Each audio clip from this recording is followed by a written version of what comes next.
Welcome to the Lifting Lounge podcast. Join your hosts, Josh Parkin and Jack Buffery, as they give you the knowledge and the tools to take your physical and mental performance to the next level.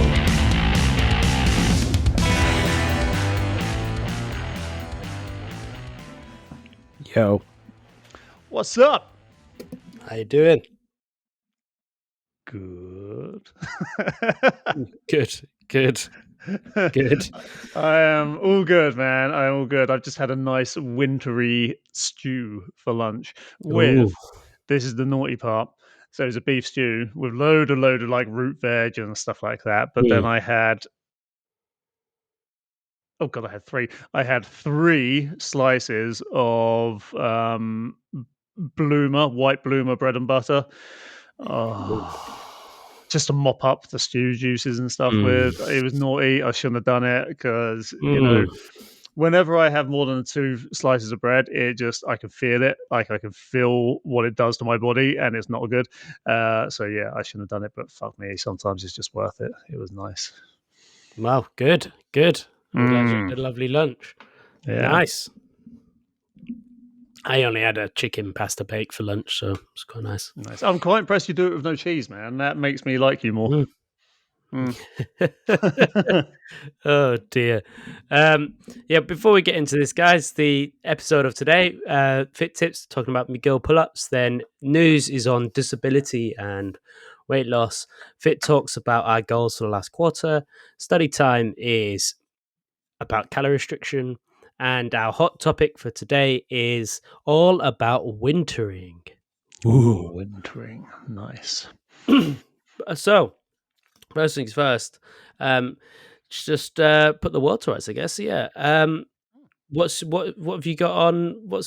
Have you prepped your food this week, Jack? Have you had a good prep on or not? So I am carless at the moment, which has presented a few problems because usually I will go down to a shop just before I cook my lunch on Mondays and get everything I need for food prep, but I haven't been able to do that, so I haven't prepped. But on the flip side of that, because we have been utilizing the pressure cooker recipes, which I'm not going to go into again because we talk about this every episode for the last like 3 or 4 episodes.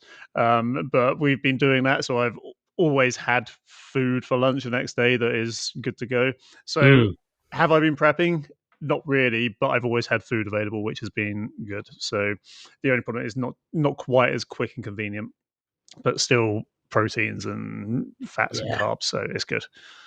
Happy days. I mean, I'm a fucking prepping king at the moment. I've got just non-stop prepping. Non-stop. I've made these little, for breakfast, I call them egg muffins. They're not really egg muffins. So you get a muffin tray, put a circle of ham in the bottom. Well, I like butter the thing, put a little circle of ham in the bottom, crack an egg in, season it however you want. Sometimes you can add spring onions and stuff. I don't bother. I just put an egg in, and then a circle of ham on top. Put them in the oven, and then until the egg cooks, and then you got little egg bites you can just pop. Very nice. There is a very similar recipe in our protein recipe book that you can only get if you sign up for the RDA app, by the way. I'm just going to say that right now. It's good. So Josh would also have, I'm just this directly to the listener here, because let's just get Josh out of the situation, because sometimes he's a rude motherfucker.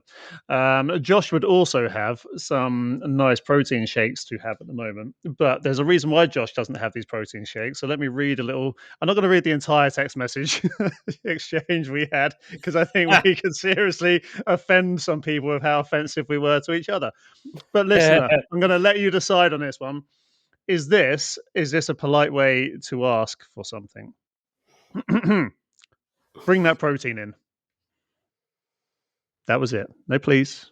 No, thank you. Just bring that protein in. So I said I would have, but you didn't say please. And then I sent a cool gif of manners maketh the man, because, you know, the Kingsman films. I'm not going to go into what the rest of the conversation looked like, because I think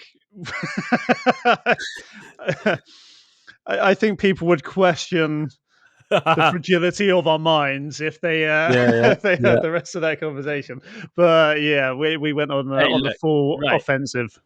Mhm. Just all I'm going to say is, right, Hmm. the reason I messaged you like that was not, it was just to remind you, because what people may not know is that Jack has by far the worst fucking memory I've ever Hey. known to man. And this is like the fourth or fifth time now that he said, "Yeah, I'll bring that protein in." So I just thought, right, he's going to be in a minute. So I'll just quickly message him, bring that protein in as a reminder, because he doesn't want it. And he's been saying he's going to give it to me for fucking weeks.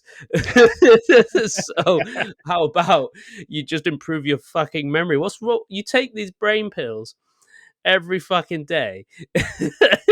And they're fine for when I take them. Right now, they're fine. So the funniest thing is that I actually took it in today, but just out of Yeah, you pure fuck. stubbornness, I didn't give it to you because you didn't say please. So yeah, it's man, manners don't cost a thing. Yeah. They're fucking, and they're not going to carry on costing nothing. I tell you, I'm not. Me and Josh have reached that part in our relationship now where we're just gonna literally be bitches to each other the whole time. I think it's just Yes. fucking great. Yeah. Yeah. Um, but Josh, Yes. sometimes Go on. sometimes the tip Yeah. doesn't go up, so you have to give it a little pull. And sometimes a little pull just doesn't give enough assistance. So sometimes you might need to incorporate other factors. So Yeah. Josh, have you got a tip that brings things up? My tip for today, people, is to do, if you're struggling with pull-ups, is to do McGill pull-ups. Now, there's a video this has been kind of making arounds at the moment from the guy from Scott University. Yeah. I love the way you just completely disregarded it. That's good. Carry on. um, yeah, there's a video going around of this. It's of Stuart McGill. And if people that don't know who Stuart McGill is, he's renowned in the fitness world as like a low back pain specialist, and he's got a set of exercises called the McGill Big Three, which a lot of people use to help improve low back pain and get stronger core. Essentially, there's like three exercises he uses to help improve back pain. However, he's also got a thing for pull-ups, and I've been doing it recently. And this is for people who can do one pull-up or like a couple, but struggle to do a lot together. And it's like a strength-based way of doing pull-ups. And McGill pull-ups are, you grab the bar, as tight, grip down hard on the bar, thumb over as well, so not having like suicide grip as some people call it, but full grip of the bar, and then hanging there, engage your lats, engage everything in your back from like your shoulders all the way down to your lower back, and then do one explosive pull up, so as fast as you can pull up. And instead of like trying to string loads together, do like 30 sets of one, or 10 sets, for instance. Start low and then build up over time. You can do that twice a week. So I've started doing that, and I've found it's been really good. Nice. And it's making sure every pull up is a high quality, speedy pull up. And he reckons that whenever he's got like big powerlifting guys doing this who struggle with pull ups, once they do this for a certain period of time, they can then string 20 pull ups together and they're all quality pull ups. So Mm. if you're really struggling with pull ups and you can do like one explosive pull up, then this is great. Do one, have a big rest. Do another one, have a big rest. Do another one, have a big rest, and see how it goes.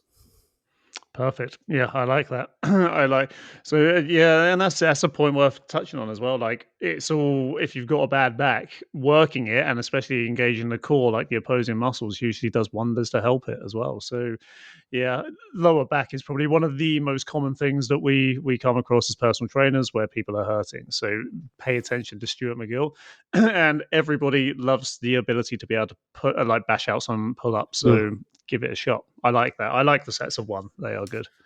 Yeah, for his big three as well. So if people don't know what his big three are, I know I didn't really delve into that. So his three exercises he uses for low back pain are the McGill curl, which is a type of sit up with your hands underneath your lower back, elbows on the floor, and one leg straight, and making sure you brace correctly before each time you do the crunch. And then there's side planks and bird dogs. There is three core exercises he thinks are essentially the best for improving low back pain. So just Google or just YouTube the McGill Big Three, and you'll probably be able to find it. Yeah.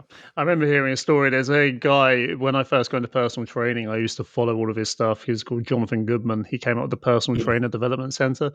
And I remember him saying a story of the first time he went for a job at a PT studio. The the owner of the studio said, "You know who Stuart McGill is?" And he said no, and they turned him away on the spot. Really?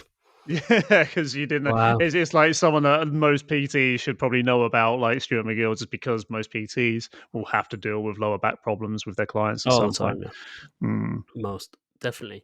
So let's move on to our hot topic. Not yet. We're way off that. No, into our current news. And I was kind of going through the news the other day, trying to find a good thing, and this kind of got me and made me have a think, really. And I thought this is more about us having the discussion than it is really about the news.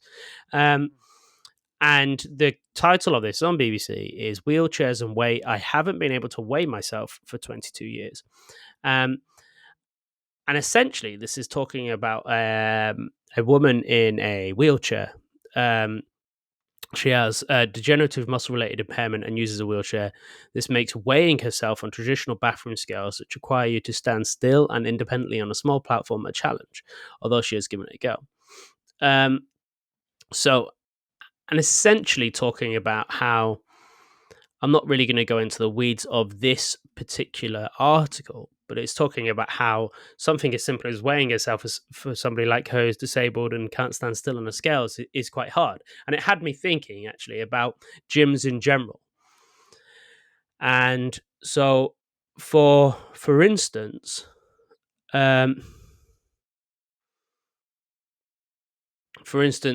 train a lady who has achondroplasia, which is dwarfism.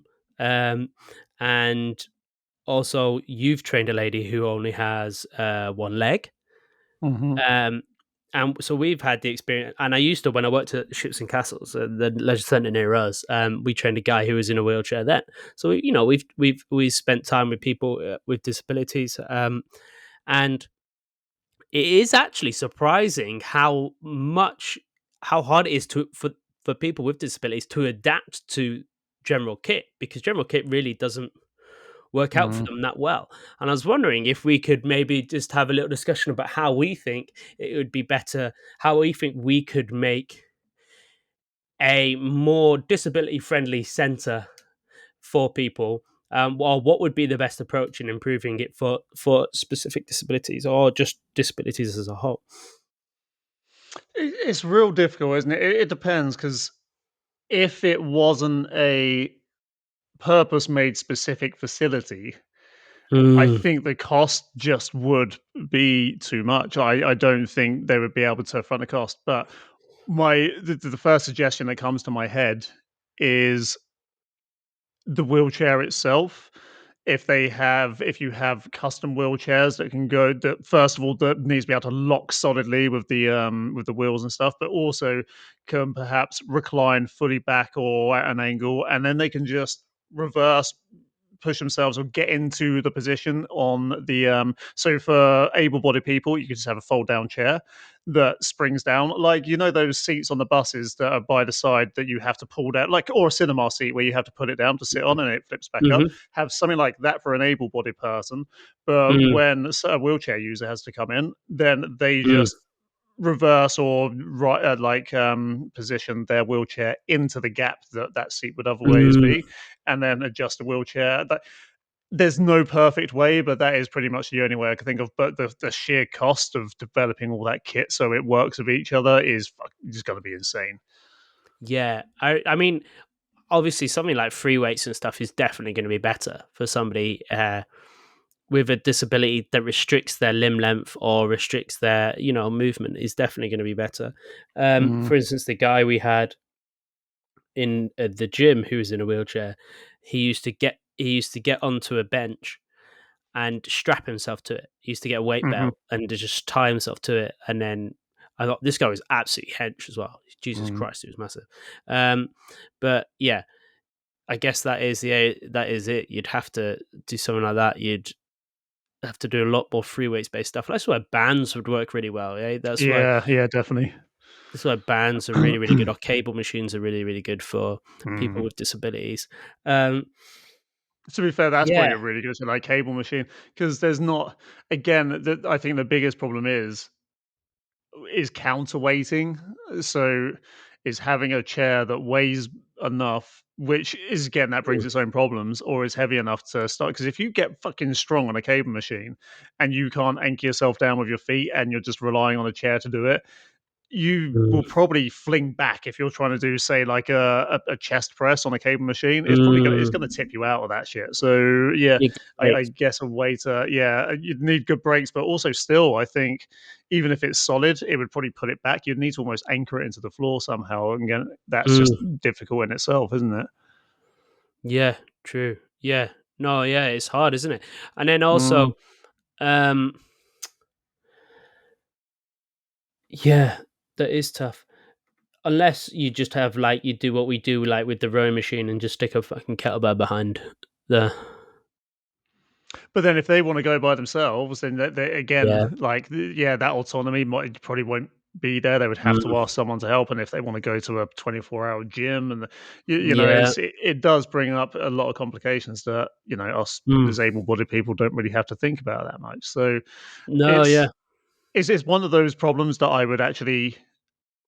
I would enjoy working on, if I'm completely honest, but I can just see how much it would cost to try and implement that kind of kit. But I think you're right. Bands and cables, I think, would actually be a really good shout. It would just be a case of, how if you're going up the escalator in a supermarket and a trolley wheels lock onto it and they don't move, like I think it's magnets, something like that, to make sure the chair doesn't move when it's in there, but actually locks it down to the floor, not just puts brakes on, but locks it down to the floor. Because other than that, it's really hard. I think because that's the problem, isn't it? It's because like there's people like this who are already got the cards stacked against them in a way, in terms of their health. They've already got the cards stacked against them, and then also having it even more challenging to try and lose weight. For instance, the scales business, and people might take this the wrong way, but I don't mean it the wrong way. But it's like, so for instance, at the vets, they have the scales for dogs. They're just like big scales on the floor. You could do the same thing. You could have the same thing for somebody in a wheelchair, where you can roll onto the scales in the wheelchair. And as long as you know the weight of the chair, you just subtract that from the overall weight. So that would probably be a better way of doing it, is having a bigger scales that you can just roll onto. It's just a little platform somewhere, and then you can just have the same for fucking everybody. Everybody can use that. That's not a problem. That's a really good point. It doesn't have to be. Just make it, and that's a pure, like, that's a really good idea. That's inclusive of everybody, no matter what your position. It's that other struggle that gyms have. It's floor space, isn't it? I guess, but it's not going to take up a ton of space. Like, only needs to be like 2 foot by 2 foot, I guess. So, you say that, it should be fine. It's only like some gyms have that problem with floor space. Like, you go to a CrossFit box, all it's got is floor space. You know what I mean? True.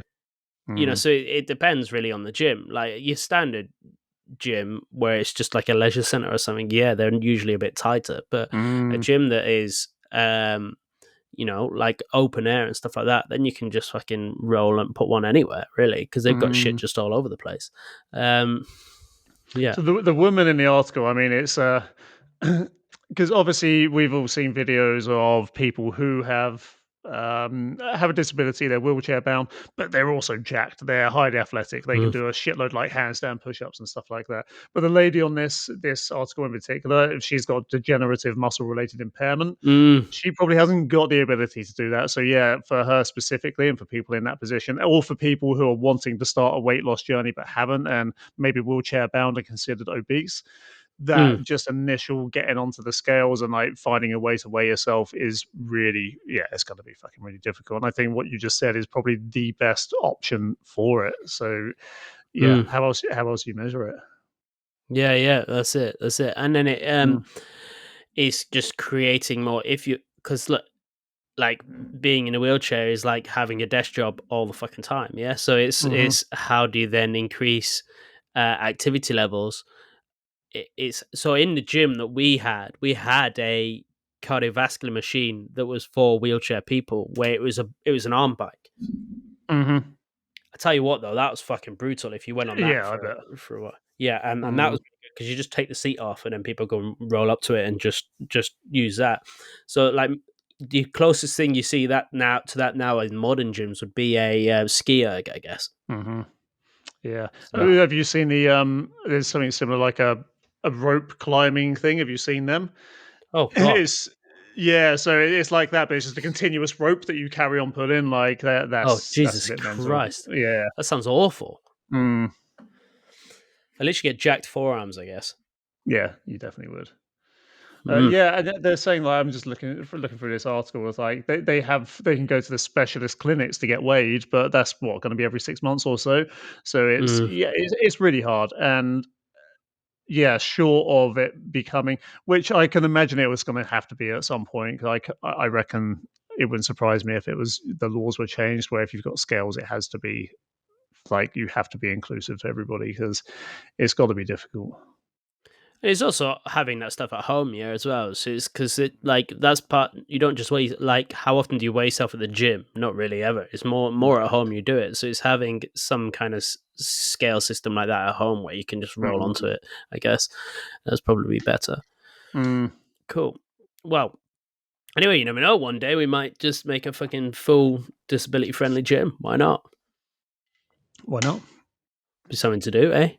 Yeah, definitely. It definitely aligns with the stuff that we try to achieve every day anyway. So why the hell Yeah. not? Yeah, that'd be good. Why not?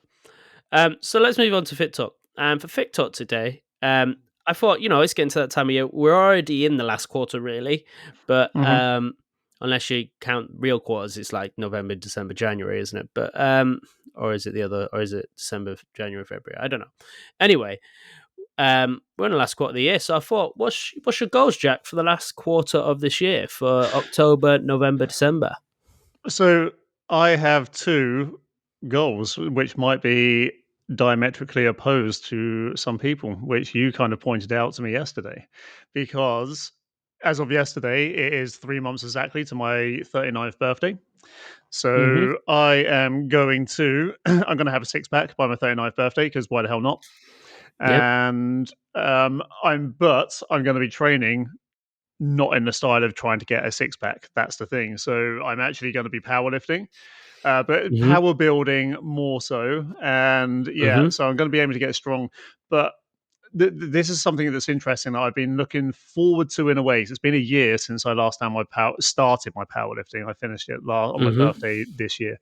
So what I found is I haven't lost much strength at all. I quite happily lifted 220 a few weeks ago, and that was easy enough. I could have probably gone up to 225 relatively comfortably. And what I found is that I was making myself eat breakfast when I was doing my powerlifting program. I was making sure I was getting all of those extra calories in for when I needed it. And it didn't for long time listeners, you probably know now that I don't eat breakfast hardly ever. I might do it at the weekends, but I'm gonna just try to keep my normal eating habits, and I'm Mm. actually gonna add in a bit more cardio as well during a Mm. powerlifting plan, which is basically a big no-no. If you're trying to powerlift, you don't usually do that. So I'm just gonna see where my goal is. I should reiterate, my goal isn't to necessarily beat all my lifts. That isn't my goal. My goal is to see how my body recomp goes doing powerlifting, but focusing on just getting better body composition at the same time. I just want to see Mm. what happens to my strength. It's like an experiment. I want to see what happens with my strength, what happens with my energy levels, and stuff like that, and see how it goes. And if I need to rejig along the way, then I will. But I'm really curious. I reckon it's not going to be too hard. It's going to be nailing the diet. Is going to be the main thing. Making sure I've got enough energy to do what I need to do, but without overeating. Mm. Nice. Great. I mean, It's my that main sounds goal. like I think you're going to be fine. Yeah, it's tough not overeating in winter, especially coming up to Christmas. That Christmas run up is the worst for Yeah. trying to not overeat. But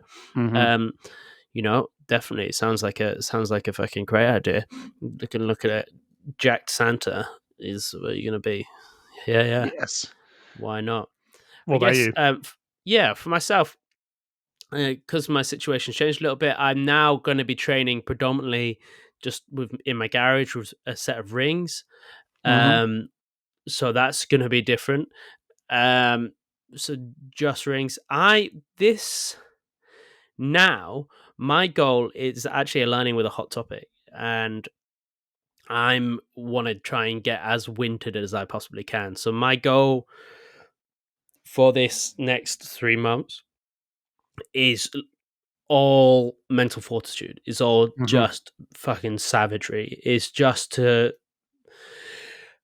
it's all I'm going to be doing anyway. I'm going to be working outside a lot in the winter, doing graft, and then my plan is just to be tough. I'm kind of looking for that, like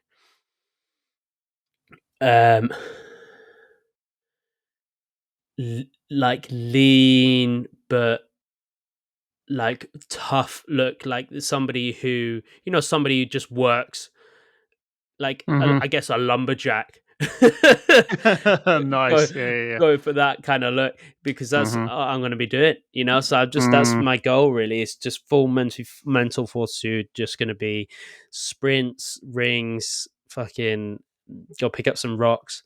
That's going to be my goal for the next few things. My diet wise, I think I'm going to nail in. So I'm going full budget hobo with my diet, and have like a meal prep city on everything. So I'm only eating 3 meals a day at the moment, breakfast and then 2 meal preps, and it's impossible for me to overeat because I'm not buying anymore. So I think I'm going to be fine with that. So my goal is to try and master the rings as much as I can. Get back into running, because I'm going to need to do something like that. So I want to try and get into running and I want to do like a big coastal run, just like on the Coastal Pass, but like in rugged terrain, stuff like that. And then to just look fucking solid. Nice. Like I'm thinking Wolverine kind of look, but not necessarily movie Wolverine. I'm thinking like comic book Wolverine, where he's like, why? Because he's like 5'6" in the comics. Is that why? Pretty much. But yeah, I like the idea of that. I really want to start running properly, but and this is my fault because I just haven't got them yet. But I need to get another pair of trainers. I can't remember if I've mentioned. I know I've told you. I can't remember if I've mentioned it on the podcast. For the last like 2-3 years, I've had Salomon trail running shoes, Salomon, whatever they're called, and I bought the same model, or the same I don't even know what it is. The same series, I guess, but each one's been a different model. So I've had the 3, the 4, and the 5, and the 3 and the 4 were great. But now I've got the newer ones, which are the 5, and they still look kind of new because I try not to wear them because they actually make my knees hurt. Even just walking around and wearing them every day. I don't know if you've noticed, but sometimes when at work in the gym, I just take them off and walk around in my socks, even though it's an outdoor gym and the floor is cold, because it just crunches up my foot a little bit too tight. And as of yet, I haven't got any other footwear that I can go running in apart from for this weekend. Like my 2 old pairs, so the 3s and the 4s, they're still wearable for say what we're doing this weekend, which is the not the Tough Mudder, what's it called, the Kerno Killer. Yeah, so I need to get another set, but one of the things I was toying with in my head, so when I move across to the power building program, that's going to be 4 days a week. What I would actually like to do is get a run, a row, and a cycle in on the other 3 days. Oh, nice. And yeah, so I'm getting the whole hit, and then it might just save my knee a bit form from just trying to run every time. So I'm not getting like a bum knee, and wait until that's strengthened enough, and then maybe I'll increase the runs. Who knows? At the moment, I haven't got access to a bike, so it'll probably be just a run in a row. And then, yeah, when it gets to it, then I'll either get my actual bike sorted out, or I might grab a stationary bike for the gym. I'm not sure yet, but we'll see. Nice. Yeah. Wow. I mean, sounds great. I reckon that's a great idea. And then you might as well just do an Ironman triathlon. Fuck that. I ain't an Iron Man. No way.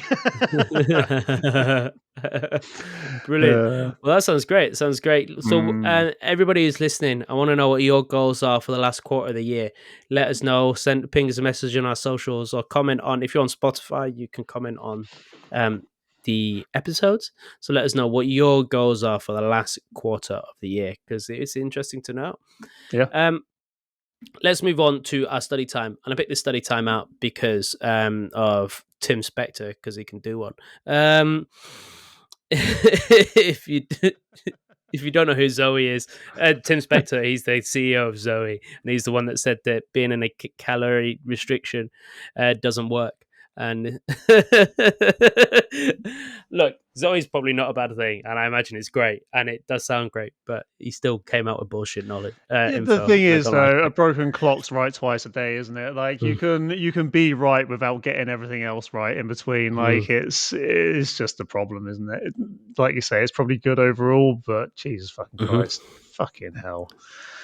So this is like, probably very obvious, but maybe not obvious. I don't know. But it's just every now and again we come up with these studies really just to fuel our argument more than anything. But the title of this study is "Calorie Restriction in Humans Builds Strong Muscle and Stimulates Healthy Aging Genes. A small reduction in daily calories is beneficial for wellness." Now, this is from the National Institute on Aging on October the 13th, 2023. Reducing overall calorie intake may rejuvenate your muscles and activate biological pathways important for good health, according to researchers.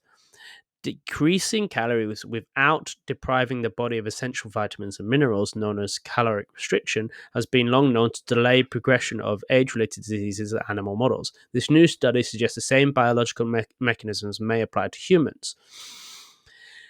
Researchers analyzed data from participants in a comprehensive assessment of long-term effects of reducing intake of energy. A study supported by the National Institute on Aging that examined whether moderate calorie restriction conveys the same health benefits seen in animal studies. They found that during a 2-year span, the goal for participants was to reduce their daily caloric intake by 25%, but the highest group was able to reach the highest the group was able to reach was a 12% reduction. Even so, the slight reduction in calories was enough to activate most of the biological pathways that are important in healthy aging. A 12% reduction in calorie intake is very modest, said corresponding author and NIA scientific director Luigi Ferrucci, MD, PhD.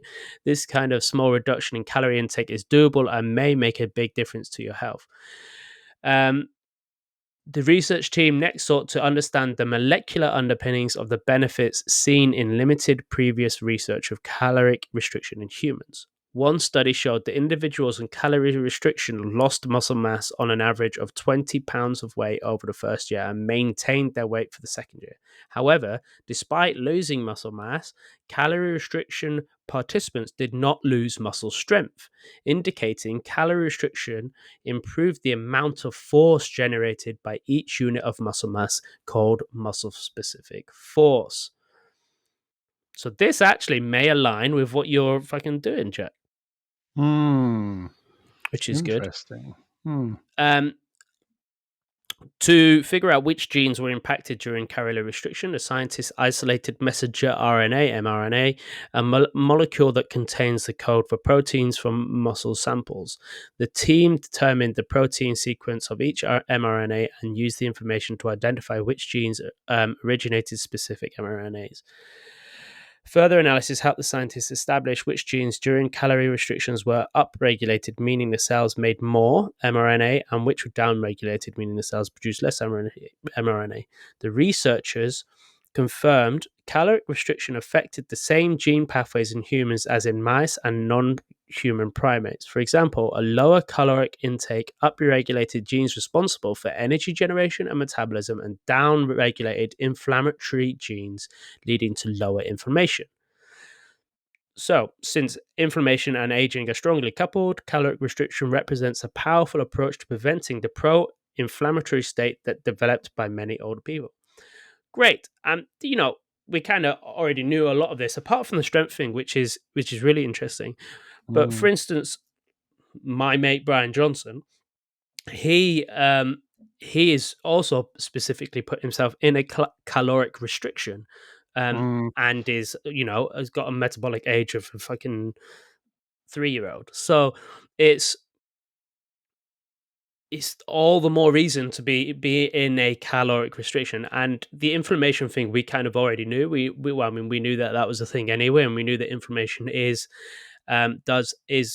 coupled with aging. So if you can reduce as much as you can reduce your inflammation, the better.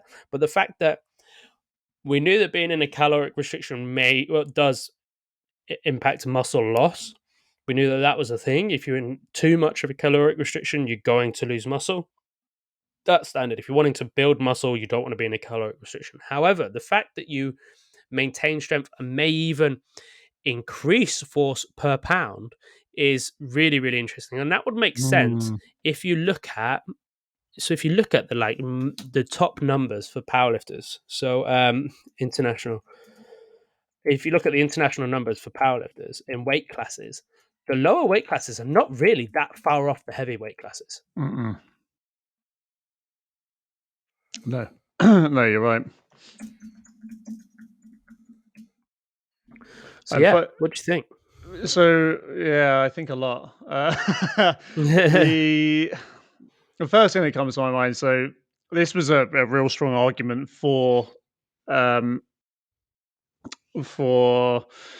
restrictive eating in the mornings. Like what I do, I don't eat breakfast. So it's that one of the biggest arguments for that was about the anti-inflammatory markers and how that would actually give you longevity as well. So so fasting, basically, intermittent fasting. That was, for a long time, it was said, like, one of the benefits from that was to lower the inflammation markers, which would increase your gene health and cell health and stuff like that. That was all done without me knowing. I've been doing it just out of convenience for years, but then I looked into it, and that's what it was being said about. It really is interesting about this, the muscle mass and the strength, though, because me and you both know that quite often for instance, we are stronger in some lifts than some of the bigger bodybuilders out there because they are purely training for muscle volume, not for muscle strength. That is, it's just what it is. You obviously you get some people who train for both, and some bodybuilders are ridiculously strong. Look at Ronnie Coleman, for instance. He was like an absolute fucking animal. But you do not have to lift once you're going past a certain weight for bodybuilding. You've got diminishing returns. You only have to you only have to add a certain amount of weight to get maximum growth. So I can kind of see, it'd be interesting to know where the starting point was for muscle mass. Basically, what I'm trying to say is it'd be interesting to know what the optimal muscle would be for keeping that muscle strength there so how much can you lose before it then starts to go in the opposite direction? That'd be interesting. Well, it's also somewhere between 12 and 25%, isn't it? That's what of muscle? Oh, no, as in caloric deficit, because that will indicate how much muscle you lose anyway, won't it? So it'll be somewhere between 12 and 25% caloric deficit is the optimum amount. So then, because you're only going to lose so much. Yeah, but how much of that is fat you're losing versus how much muscle? Do you know what I mean? Like so you're going to be losing some fat, some muscle. So how much?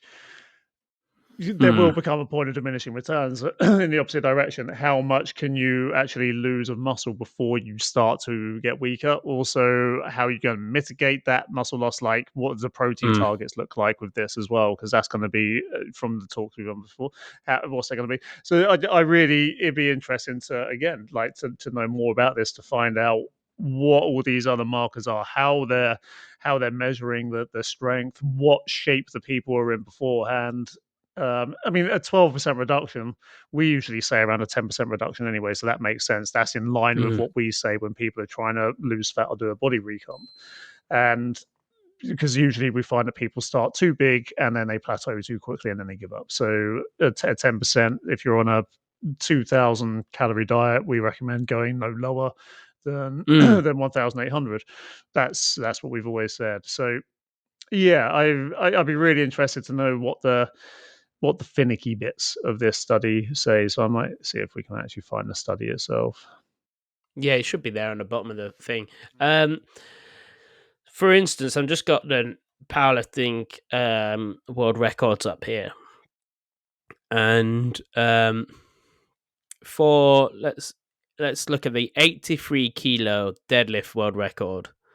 Whether or not this is still the world record or not is 355 kilos. The 120 kilo world record, so that's fucking 40 kilos heavier, which is a lot. You know, Mhm. 120 kilos to 80 kilos is fucking massive. Is 420 deadlift, which seems like a big jump, but I don't think it is a massive jump from 355 to 420 when you're 40 kilos heavier. So I don't think that's Mm. fucking that big. You know, you'd think it would be a lot less. It's actually that's almost proportionate, isn't it? Isn't that almost Yeah. both of them numbers are almost a third? Like, so it's Hmm. pretty much, yeah, it's pretty much similar. Okay, that's interesting. Hmm. Yeah, it's really fucking interesting. And again, like all of this stuff, when you when you bring it all together, it doesn't really it doesn't really matter what you're doing as long as you're doing the right things consistently. I think that's probably the biggest thing to point out. Like if you're doing the right things consistently that are building towards your goals, you're probably gonna get in good shape. So as long as you Mm. just get started and start doing shit, you, like why not strength train but try and lose fat at the Mm. same time? Like it's just a body recap. But also, it's just, I think the problem is a lot of the time people are putting calorie restriction, lifting weights. They're putting all of this to goals that are vain. Yeah, that is Hmm. because you want to look good, and it's all about image, and it's all about this, that, and the Hmm. other. When actually, all the research saying now is actually, if you want to be healthy and as healthy as possible, then yes, be in a calorie restriction and be lifting weights, build muscle mass, and do strength training. Yeah, Hmm. that's essentially it. And then do some cardiovascular here and there to do some zone two, pretty much, to keep your heart healthy. That so it's for so long it's been that, oh no, you're doing this because you're obsessed about the way you look, this, that, and the other. When actually more and more and more, they're saying, actually, if you want to be healthy, this is the right thing to fucking do. This is the right thing to do. And if you're the byproduct of that is you look wicked at the same time, then fucking Hmm. great, you know? That's the thing. And That's the happy thing, isn't it? The byproduct is you mhm, probably look fucking awesome at the end of it. So yeah. yeah. And like for instance, like I know I bang on about like this Tim Spector guy and this Zoe stuff quite a bit, but the problem I have with it is they're trying to overcomplicate it, and it's that it's, oh, you have to do all this crazy shit, and it's all about your gut, and it's all about this, and it's all about these specific things. When actually it's really fucking simple. Hmm. You just got to stick to it and be consistent. So yes, there is scope for individuality and finding what's perfect for you, but really blanket rules are going to work for everybody in a way anyway. So if you Hmm. just stay in a calorie restriction and lift some fucking weights, you're going to be all right. Yeah. Yeah, I completely agree. I think at the end of the day, one of the key fundamental ways to market a product is to go against the main narrative of everything else. But that doesn't always mean that's going to be better because the main narrative is quite a lot of the time a good way. a good baseline. There's a reason why it has been the main narrative for so long. So if someone's going anti-narrative, it's more usually for marketing purposes than for anything else, just so they can stand out from the crowd with the voices. Fuck them. Yeah. So Anyway, let's move on. Let's move on to our hot topic for today. And our hot topic for today is capitalizing on the changing of seasons, and specifically this change in season, because this change in season, I think, is the most important change, and that's the change into the winter months. I know we're in autumn, but it's starting to get cold now. It's starting to get to that time. It's starting to get to that time where it's getting a bit tough, and I can see all of you getting those blankets out from under the bed. I can see all of you turning that heating on, getting the hot chocolate ready. I can talk over hot chocolate every night, but it's it's getting to that time of year, and I think this is the most important change of the season because it gives you the opportunity to do something. So my results for today are to improve your mental fortitude. My driver's eye is because it's an integral part of our life and it's not something we concentrate on enough. And our actions are, I'm going to help you create a plan for wintering. So Jack, this, as always, is going to be a discussion, and I put some tips on here, but I'd love you to input yours as well. This is more about us discussing about you naughty boy. Don't call me that. You fucking watch your mouth, all right? Oh dear. So before I stab Jack in the neck through a screen, we're going to discuss what is wintering. And wintering is a term. If anybody don't, fuck's sake, Jack's just thrown this off course. He's just thrown this off course. Oh dear. We're both very tired. All right, so we're just stop telling people that we're not a good advert when we're so tired all the time. I'm fucking buzzing off my tits right now. Yeah. So wintering. If you don't know, there's a guy called Ross Edgley in the UK. He's the guy that swam around the UK, done loads of crazy shit. And this is something that he talks about quite a lot. It's in his books, and it's talking about getting wintered or learning to get wintered. And wintering is, and I love this phrase, is preparing yourself for war in the spring. It's embracing the harsh reality of winter and facing it head on instead of hibernating. And Ross Edgley there's a philosopher called Epictetus, I think is how you say his name, is a Stoic philosopher. And this came from him. And there's a quote here from Epictetus, if that's how you say his fucking name. I'm terrible at pronouncing names. It says, "A bull doesn't become a bull all at once, any more than a man acquire nobility of mind all at once. No, he must undergo hard winter training and so make himself ready rather than hurl himself without proper thought into what is inappropriate for him." So this is all about putting yourself through the challenges of winter, facing it head on and embracing it is going to allow you to face the winters of the rest of the year. Those winters that happen when the shit comes down. We talk about this all the time. Is about putting yourself through stressful situations so that when stress comes unwanted, you can fucking deal with that shit. So winter is the perfect fucking time for that. When it's so easy to go in and curl up and not do anything, go on a dirty bulk, and just I'm gonna go to my nice warm gym and do some fucking strength training and just eat loads of food and curl up on the sofa. Have your pumpkin spice latte. Instead, we want to almost like Rocky for it and go in the mountains and start smashing shit up. You know what I mean? That's because that's what it is. And then when you come out of that, come into spring, you'll be reaping the rewards in spring and summer and living the dream. So we're going to go over some of our tips today on how to get wintered. And because I'm going to be embracing this winter shit this year. So I'm going for it. Do you know what just popped into my mind? I think Ross Edgley is the British version of David Goggins, but he's completely just got British Reserve, which is why he doesn't do all the fucking really loud stuff. Because he pretty much is. Yeah. He's done so much crazy fucking shit. Like, but he just doesn't. He's just reserved, so he doesn't say much about it. Ross Edgley is the educated David Goggins. That's harsh. No, but because he is. He's a sports scientist. You know, he's done the degree. That's David Goggins' face. But, I mean, fuck, I'm gonna get shot. Yeah. I know what you mean. Yeah, he's a sports scientist and he's like journalist as well.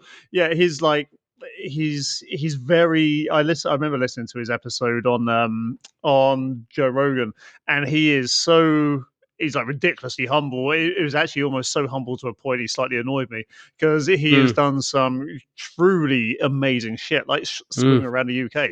You may think, oh yeah, that's nice, like in the spring around Cornwall where we live and stuff like that. Yeah, but like take that above the tip of Scotland where you're so much closer to the Arctic Circle. It's insane. Like it's just going to be cold. He got jellyfish stuck to his face. His tongue started disintegrating because of the salt. His neck started falling apart, and he just basically fucked up his body. And he's climbed Everest on a rope, and he's done a triathlon where he carried a tree around with him, and he's just done all sorts of stuff. And but he's always got a smile on his face about it. Yeah. And it's that stoicism. It is that stoicism which I think that's the difference between him and Goggins, is that he goes into the stoic philosopher side of things a bit more. Well, there's a lot of these guys at the moment, and I've just seen. So I keep getting. It must be the fucking algorithm at the moment, but it knows what my brain's like, and I keep seeing stuff from Goggins. I keep seeing stuff from Ross Edgley, and then Cameron Hanes. And have you seen Cameron Hanes' son? He's a phenom. He beat David Goggins' pull-up record, didn't he? Yeah, just like 2 days ago. Yeah, he broke the world record, which it was like over 8,000 pull-ups in 24 hours. Oh, he's done it again. Oh, okay. So he must have beaten his own record because he beat somebody else. Some other guy got the world record for 24 hours. So he's just beaten him again. He's just gone and fucking done it. Yeah, brutal. Nice. Oh, okay, I'm gonna have to Google that right now because that's great. Yeah. So these guys are going around, and these are the guys that will winter. These are guys that will go out in the rain. They'll go out and do this thing. So how can we winter ourselves, Jack? This is the big thing. Yeah. How can we winter ourselves? How can we? It's all good saying you need to get wintered, but what do people do? Just fucking stand in the rain and hope for the best. You know, so what can we do to get winter? So I've got a few tips here, and that are just little things we can do to help get ourselves wintered. And you have as well, input them. But my first one is real fucking simple, and that's train outside. Yeah, fucking get outside and train. And that is not every workout. You don't have to do every workout, but that could be going for a run. That could be going rucking. That could be going and picking up some rocks. That could be just taking some kit outside and just doing shit outside in the cold. If it's fucking snowing where you are, in the snow. If it's rain, I'll get to the rain in a bit. But you know, all of that sort of stuff. Get outside, train outside in the winter when it's cold. It makes a huge difference. And actually, it's quite nice when it's cold because you warm up and you start to feel better. I actually prefer training outside in the winter than I do in the summer. I get sluggish in the summer. It's just like slow and like, because you're hot. I love training outside. One of my favorite memories I train. I don't know if you count outside. You probably don't actually, because it's in a shelter. But we train, let's say, open to the elements and the outside air. There's no windows. There's no heating or anything like that. It is cold in the gym. But I think it must have been, was it last year or the year before? Me, Kimberly, and Kimberly's sister Sammy, we all went for a 5K. We done it for a few weeks, and then at the end of the 5K, we ended up at Giddy Beach and just ran straight into the water with all our like running gear on, and we just ran straight into there, kicked the shoes off, and ran into the water. And that shit's nice, man. Like just that training outside and being able to do that. But yeah, I think. I also think that people don't connect, and this is going to sound hippy dippy, but I think people don't connect with the. Oh my god, it really does sound hippie. People don't connect with the earth enough, and I think just the ability, the tactile feel of nature around you, being out in the sunshine, it really is good for people to experience. I was going to say good for the soul then as well, but I really don't want to come off too hippie like. But it's true. If you can actually train outside and feel the wind, feel the sunshine, feel the ground underneath your feet, especially if you're training barefoot, my God, it can do wonders for you. Yeah, definitely, man. Yeah, so guys, get outside. That's tip number one. It does make a huge difference. And there is some, whether it's hippy dippy or not, it doesn't matter. There is something about being out in nature. It does make a difference. And I'm pretty sure there's some science to back it up somewhere. Next is to test your limits regularly. And what I mean by this is winter's a good time for hard workouts. It's for like these performance-based workouts. There's metcons, these tests, these challenges. You could put yourself through a disgusting, horrible workout challenge once a month just to really push yourself and see how far you can go, see what the limit is, whether that's a strength challenge, whether that's a rep challenge, whether that's just a disgusting, horrible conditioning workout.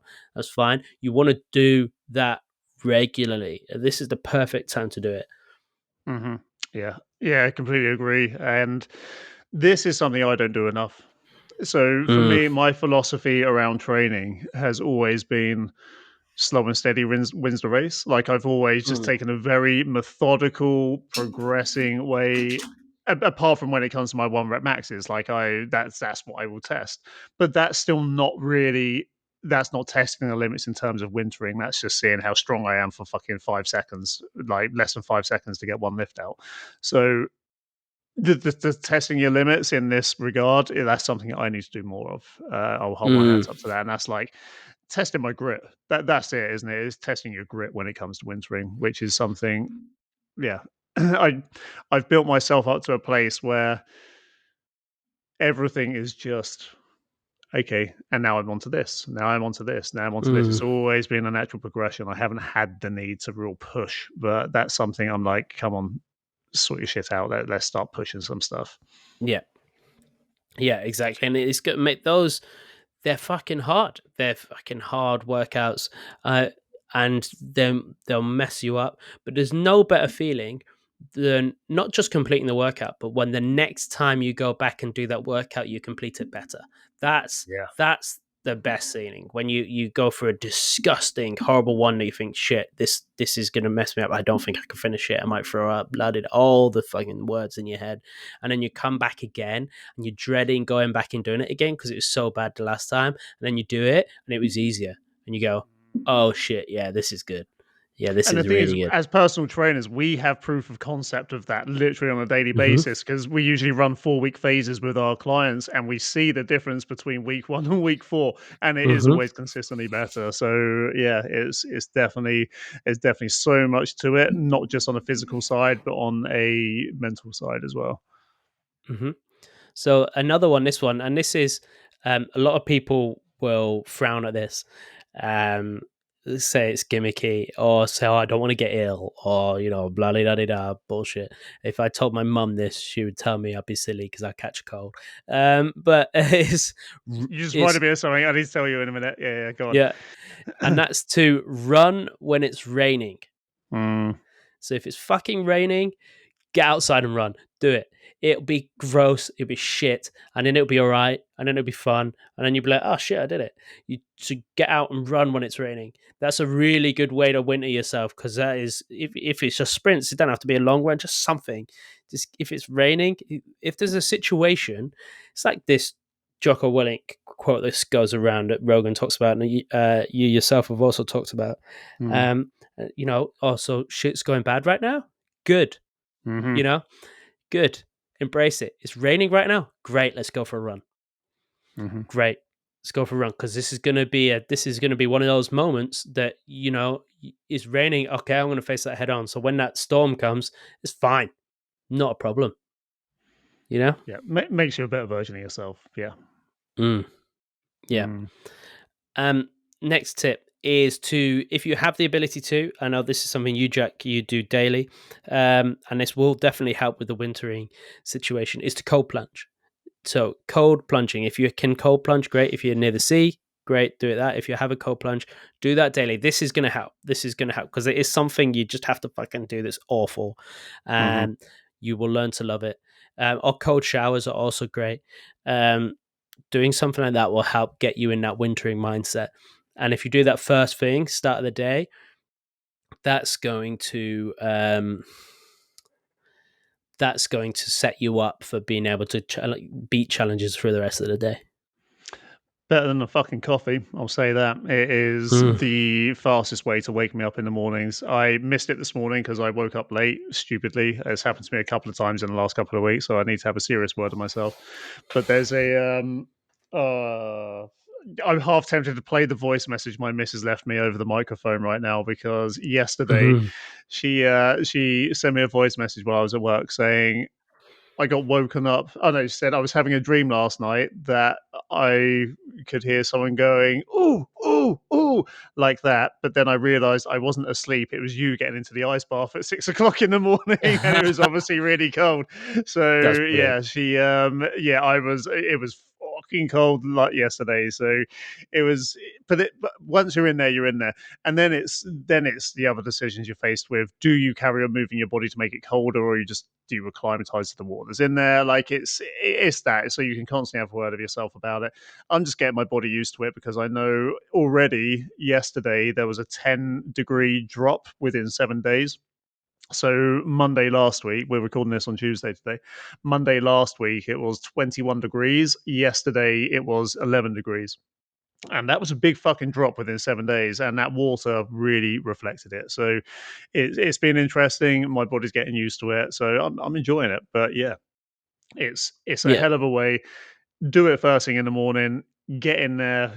Do something that challenges you like that, because there is no real physical resistance to it. It just takes, let's say, it takes a minute to take your clothes off, a minute, 3 minutes to jump in it, and a minute to dry off afterwards.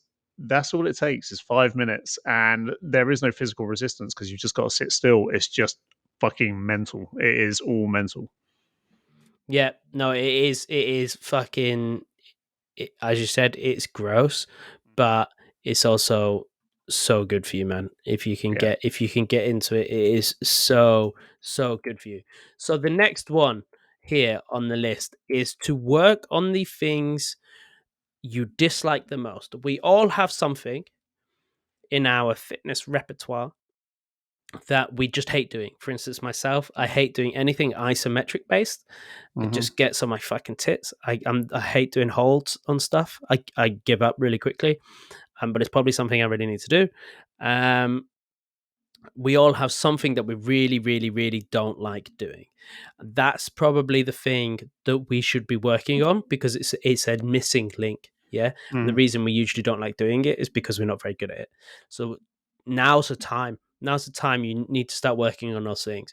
Build up your weaknesses. I remember listening to an interview of Matt Frazier, who was a 5-time CrossFit Games champion. And, I know, Josh, you just finished one of his programs, and he lost out on one of the year's games purely because he was shit at the rope climbs. Was it him? Or it might have been, what was the other guy called? Rich Froning. I think it was Matt Frazier. I can't remember. It might have been Rich Froning. But yeah, he missed out on the win because he wasn't that good at that. So he just trained the shit out of that, even though he hated it. He trained the shit out of it, came back and smashed it the next time. That's it. It's just simple stuff like that. There's always going to be something we're not very good at. It's always going to be something we're not very good at, and we need to work on those things. Imagine if you can turn it into a strength. If you can turn your weakness into a strength, then there's no stopping you. Then it's like, yeah, all systems go. So exactly it. But it's because, like, what is it? The spider web diagrams, and you have like strength, charisma, all that sort of things. We want an equal. Really, we want it to be looking equal all the way around, not just not all in one area. So we want to try and make that spidergram, whatever it's called, to radar graph, I think, is the radar graph or spider graph. Yeah, one of those two. Yeah, I think they're both the same thing. Something like that. So they're my tips for wintering. I don't know if you have any, Jack, to add, but I think those are great to start. To be honest, yeah, it's one of the same things that I said last episode as well, is get this shit done at the first given opportunity in the winter. Yes. Like, prioritize this. I think that's a good one, because make it just embrace it. Just get out there, get that shit done, because then it's just gonna the idea isn't just a physical change, it's the coming out the other end of it saying, well, now this rest of this year is going to be easy because I fucking put myself through that. I jumped into it. I didn't just dawdle my way through winter and do some stuff. I fucking jumped into it head first and gave it some shit. So yeah, imagine the confidence that's going to give you, knowing you took full ownership over your life in the hardest part of the year. That's saying something, man. That is really saying something. Yeah, definitely. Be the person that everybody calls crazy or obsessed or everything. To be that person who you see running down the street at like fucking 6 a.m. on the way to work and go, God, that guy's mental. Be that person. You know what I mean? Why not? Be that person. Not? Why that person's going places. You know what I mean? So let's do it. So wintering, guys, it is now the time to start getting winter, to really start pushing yourself. Our quick tips are: train outside, test your limits regularly, run when it's raining, cold plunge, work on things you dislike the most, and get it done at the earliest opportunity. Let's all start doing that, guys. I'm going to be doing it. I'm going to be wintering myself this winter because fuck it, why not? What's going on with your cold tub right now? I need to get something to fill it. I was talking to a client and they said tallow apparently is great. So like some fat, really? some like I mean, it makes sense. Yeah. Just like wipe that in the. Yeah, apparently it'll soak into the wood, and then when you fill it up, when that goes, the wood will soak it up, something like that. Yeah, it just won't fill up. So I need to do that. Yeah, that'd be good, and then you can join in the cold exposure. Oh god, it makes my nuts shrivel just thinking about it. Yeah. So there's a man who went to the doctors, and this guy has an absolutely huge penis. It's humongous cock, and he walked up to the doctor and goes, the doctor, I need to sort my stutter out. And the doctor goes, oh, okay, well, you might just have a stutter, might be something wrong, but we'll get you checked out. And the doctor does his exams, checks them all out, and he goes, oh, I think we found what the problem is. Your penis is so big that it's taking the blood away from your brain, which is why you're stuttering so much. So what we're going to have to do is we're going to have to reduce the size so that then you can talk normally. And the patient goes, do what you got to do. So, it takes him through the procedure. And then about a month later, the guy comes back and he goes, doctor, look, I can't take this anymore. I'm talking better. This is great. I'm talking better, but I can't get any girls. My dick looks weird. It's smaller. No girls. I can't get laid anymore. I need you to put it back. I need you to sew it back on. I need you to give me my size back again. And then the doctor goes, go fuck yourself.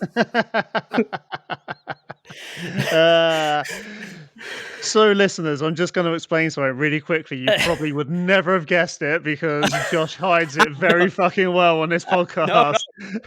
No. Josh actually does have a stutter, but he never does. He's never come out on the podcast. At the beginning of that joke, I thought that was the first time it was coming out. Then I realized it was the character. So, what Josh is basically saying is he's got a huge dick. That was an inside joke. No way. People are knowing. Great stuff. Where can they find us, Josh?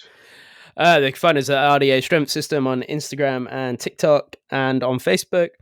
And they can also find our website, www.therdsystem.com, if you want to sign up to the RDA app, which is now live with extra stuff on it because we're just so cool.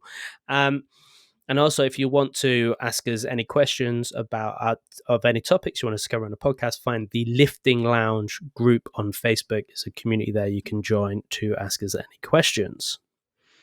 Fuck yeah. Guys, please leave us a review. Please leave us a rating. Hit the notification bell. Leave us comments. Leave us love. Listeners are love. This is my new catchphrase. And yeah, we just want to reach everybody we can. This has been episode 84. Join us for the next episode, 85, which happens to be a fucking fantastic number. 85 is a great number. Why? Because I was born in 1985, motherfucker. I know that's a very long time ago, but it makes it a great number. Also, so many good films came out in 1985. It's like I was the inspiration for everything. Guys, until next time, see you later. Bye.